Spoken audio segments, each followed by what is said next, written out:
भोजपुरिया मिर्ची सुती मत राजा भोर को दिही भोर को दिही भोर को दिही राजा चाट के गोरे पूरे पोर को दिही लेके कोरा में हम के लोरा कोर को दिही लोरा कोर को दिही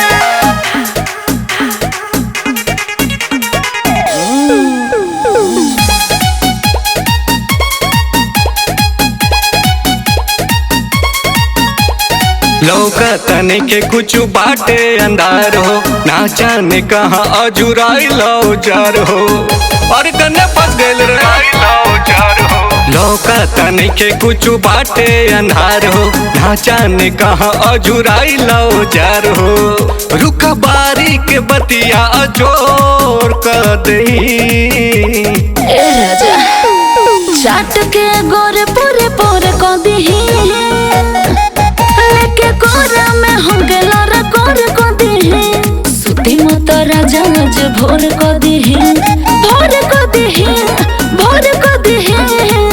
राजा चाट के गोरे पूरे पोर को दिही लेके कोरा में हम के लोरा कोर को दिही अरे आवो ना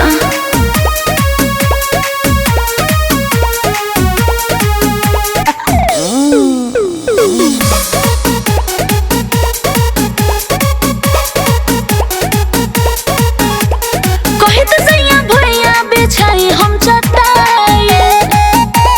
रात भर खटी रहुआ हमरो के खटाई थोड़ा दिने और सबर करा मोरी रनिया अभी तो पूरा पड़ल बसगरो जवनिया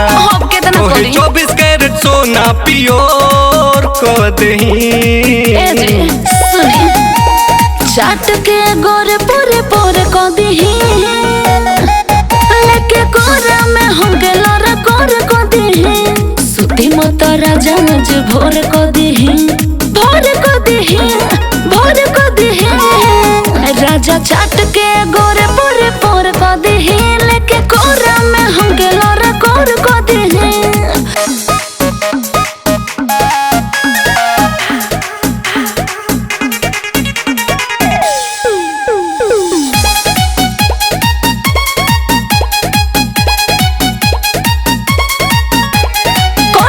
इंतजार करेला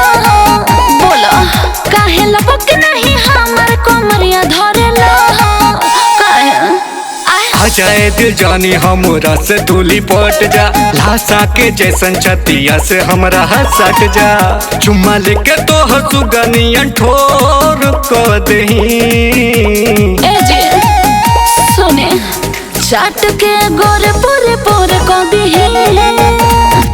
लेके कोरा में हम के लोरा कोर को दिही सुती मत राजा भोर को दिही भोर को दिही भोर को दिही राजा चाट के गोरे पूरे पोर को दिही लेके कोरा में हम के लोरा कोर को दिही।